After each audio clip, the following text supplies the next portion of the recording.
Hey everyone. So I didn't wake up early today. I actually slept in, but then I did a lot of exercising yesterday between the walking and the swimming and everything else. I'm not surprised I was a bit tired. So today I'll be joining Mass online, and I I didn't even hear my alarm. So, sometimes that's what happens to your body. This is also why it's a good idea to have a buddy system at work. Because when I used to work with Zuhaya, we used to text each other. In the morning, he used to call me every day. He became like a friend to me, not like a co-worker, because in the morning, every morning, he used to phone me and say, "How are you today? Are you up?" And I really appreciated that, especially when I was sick, because I got really, really sick after that investigation closed, where I was reporting everything that the police told me to report. And sometimes the calls were stressful and the chats and that. So we set up a buddy system, and then he used to call me every morning to say, "How are you today? Which part of the work do you want to do? Are you up?" So I miss that. Not every company has that, but that was something that worked for me. And yeah, the heat does get to me sometimes, but I was surprised. I was like, wow, you didn't wake up to go to church. Anyway, I go when I'm up. I wake up normally, I'm up by 6:30 in the morning at the latest. And then I use that first hour to pray, to do whatever I need to, read the scriptures, and then by 8, I'm ready.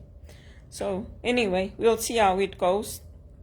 And then I also got another letter from the Ontario Works to say that any income I earn over $200, they're going to deduct that from any benefits that I get. So I do hope the rates are going up for Ontario Works, because they didn't confirm it. I only saw it for the disability benefits, and I don't claim disability benefits. I just claim Ontario Works while I'm looking for work.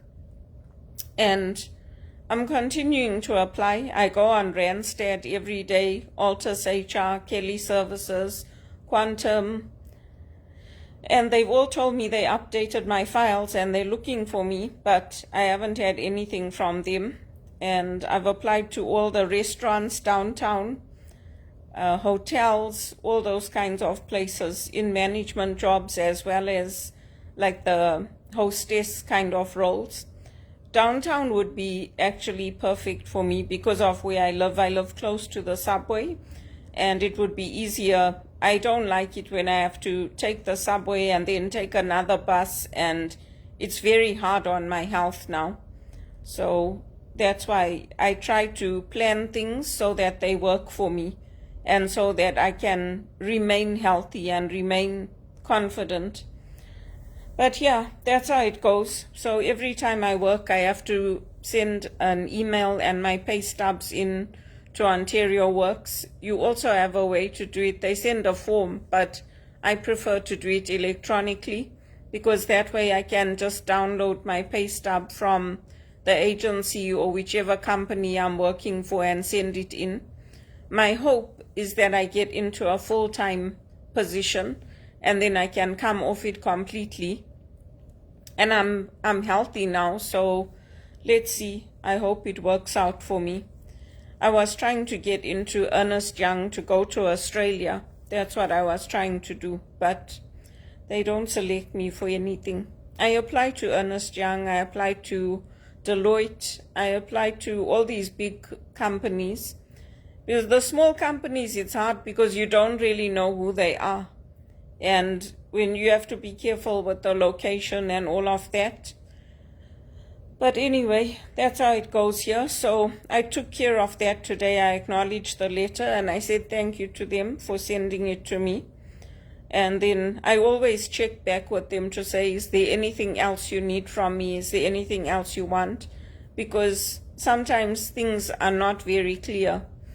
So that's how I approach it. It's my first time going through this. So it's not like there's somebody there that I can talk to, that I can say, oh, this is what I'm doing. How did you do it? How worked that? How did that work for you?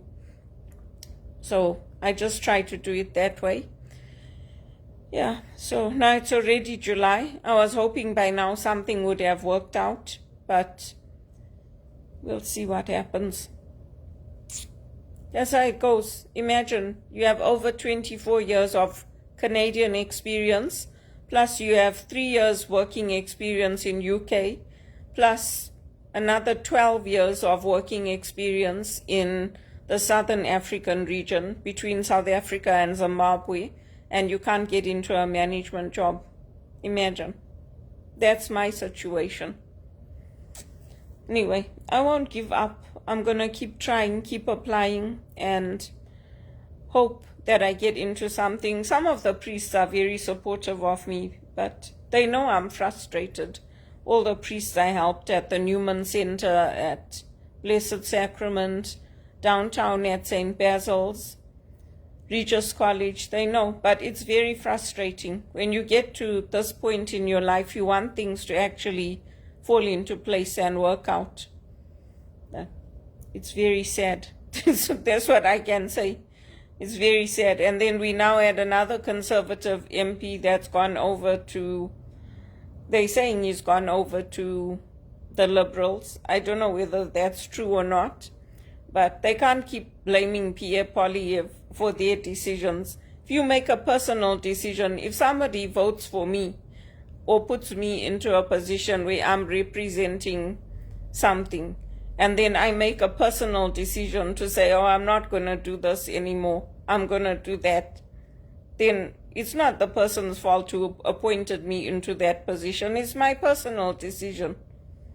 And I don't want to, it was a personal decision when I decided not to volunteer with the Liberals anymore because they introduced MAID, that medical assistance in dying. And I didn't make the decision on my own. I talked to a lot of the priests. Even my parish priest, I talked to him about it, and this MAID and what it is and all that. And then I made my decision. If they hadn't implemented MAID, I might have stayed with them. But I don't believe in supporting people when there's murder involved, and when doctors and nurses and people like me who are spiritual directors are put into a place where we are forced to say that we agree with it. Why should we? Why should we, and why should our Pope? Why should we? We shouldn't. That's how Hitler started. Oh, mercy killings, mercy killings. You bloody idiot. He ended up killing thousands of people. Evil personified. And the church supported it at the beginning. Oh yeah, it's okay, it's mercy, don't make them live, you don't want them to suffer. Then afterwards he started performing experiments on children. Then he did his workhouses and all that. That's why the church is pushing back now. And any Catholic, anybody that's claiming that they are Catholic and Christian, should be pushing back against what this government is doing. Even they're taking away that 200, whatever, they're deducting it. They shouldn't even be doing that. The money is so little to begin with. It's like, you know what? What do you expect us to do? Anyway, that's how it goes. I'm still waiting. Maybe I get a job in Zimbabwe. Tell Kirsty Coventry to take me. Kirsty can take me. I can help her with the sports.